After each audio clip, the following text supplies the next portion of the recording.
मेहनत के फल की कहानी।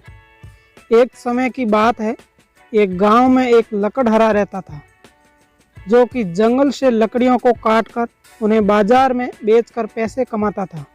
जो भी पैसे उन्हें लकड़ी बेचकर मिलते थे वह उसी से अपना और अपने परिवार का पालन पोषण करता था। एक दिन वह जंगल में रोज की तरह लकड़ी काटने के लिए गया और नदी के किनारे एक वृक्ष से लकड़ी काटने लगा।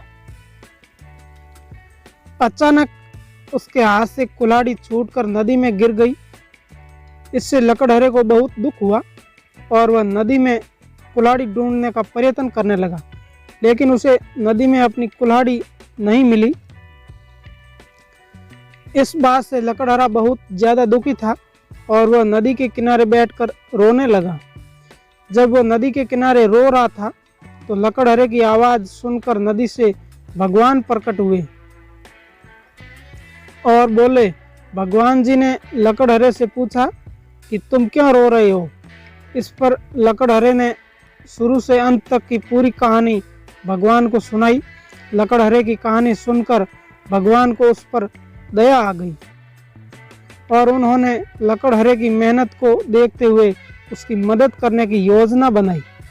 इसके बाद भगवान जी नदी में गायब हो गए और एक सोने की कुल्हाड़ी लकड़हारे को देते हुए बोले, ये लो तुम्हारी सोने की कुल्हाड़ी।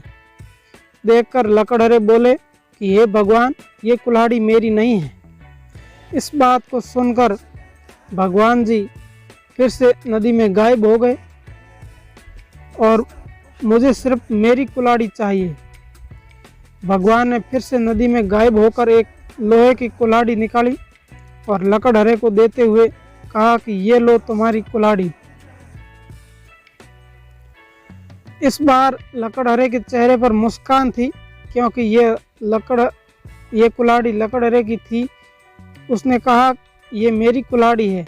भगवान ने लकड़हारे की ईमानदारी से खुश होकर उसे सोने और चांदी की दोनों कुल्हाड़ियां भी उसी लकड़हारे को दे दी।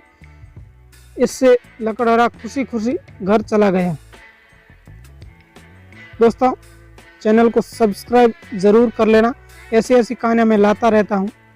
लकड़हारे की इस कहानी से हमें यह सीख मिलती है, हमें हमेशा अपनी ईमानदारी पर ही रहना चाहिए, क्योंकि जीवन में ईमानदारी व्यक्ति को कोई भी नहीं हरा सकता। जय श्री कृष्णा दोस्तों, मिलते हैं अगली कहानी में। जय हिंद।